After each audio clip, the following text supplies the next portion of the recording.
हिमाचल प्रदेश के घने से पाइन जंगलों में चंबा के पास एक प्राचीन कब्रिस्तान छुपा हुआ है, जहां लोग सूरज ढलने के बाद जाने की हिम्मत नहीं करते। इसे भूतनाथ का कब्रिस्तान कहते हैं, यानी बेचैन आत्माओं का कब्रिस्तान। गांव वालों के अनुसार जो भी वहां गया वह वापस नहीं लौटा। दिसंबर की ठंडी रात थी जब 27 साल का फोटो जर्नलिस्ट राघव शिमला से चंबा अपने अगले असाइनमेंट के लिए पहुंचा। स्थानीय गाइड ने उसे कब्रिस्तान की कहानी सुनाई थी, लेकिन जिज्ञासा ने उसे रोक नहीं पाया। कैमरा और टॉर्च लेकर वह अकेला वहां गया। गांव वालों ने चेताया, रात के बाद कोई भी इंसान वापस नहीं आता। सूरज के ढलते ही कब्रिस्तान में धुंध छा गई। टूटी फूटी कब्रें जैसे जमीन से बाहर निकली दांतों जैसी दिखाई दे रही थीं। प्राचीन संस्कृत मंत्रों की खुदी हुई लकीरें वर्षों की बारिश और बर्फ में मिट चुकी थीं। हवा इतनी ठंडी थी कि जैसे कोई हाथ उसके सीने पर दबा रहा हो। जैसे ही वह अंदर बढ़ा, उसने बर्फ में छोटे छोटे पैर के निशान देखे। मानव के नहीं, दिल धड़कने लगा। फिर भी राघव ने कैमरा उठाया और तस्वीरें लेना शुरू किया। फ्लैश की रोशनी में उसने देखा, एक टूटी सफेद पोशाक में कोई खड़ा था, कब्र के पीछे सीधे उसकी ओर देख रहा था। पलक झपकाते ही वह गायब हो गया।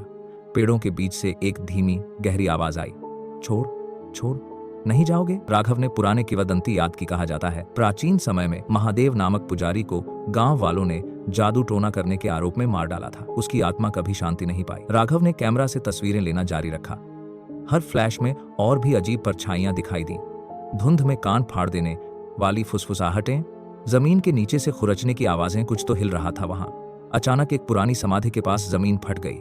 एक कंकाल जैसा हाथ बाहर आया और जमीन को खोदने लगा। राघव पीछे हटते हुए गिर पड़ा। हल्की रोशनी में उसने देखा, दर्जनों फीके खोखले आंखों वाले चेहरे कब्रों से उभर रहे थे। धुंध उसके चारों ओर लपेटी जा रही थी। राघव, राघव, किसी ने आवाज दी। वह घूमा। केवल एक विशाल बरगद का पेड़ दिखा, जिसकी जड़ें सांप जैसी हिल रही थीं। हवा में सड़ांध और जली हुई अगरबत्ती की गंध थी। फुसफुसाहटें अब चीख में बदल गईं।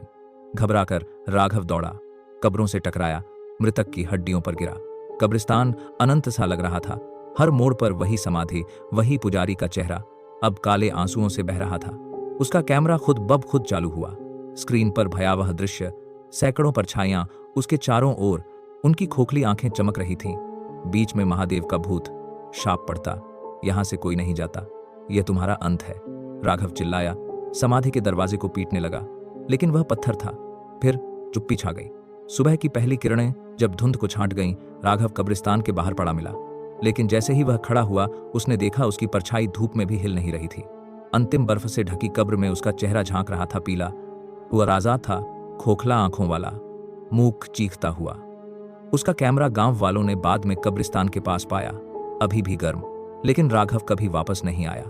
कहते हैं, ठंडी दिसंबर की रातों में उसकी आवाज चंबा के जंगलों में गूंजती है, दूसरों को चेताने के लिए। भूतनाथ का कब्रिस्तान हमेशा तुम्हारा इंतजार करेगा।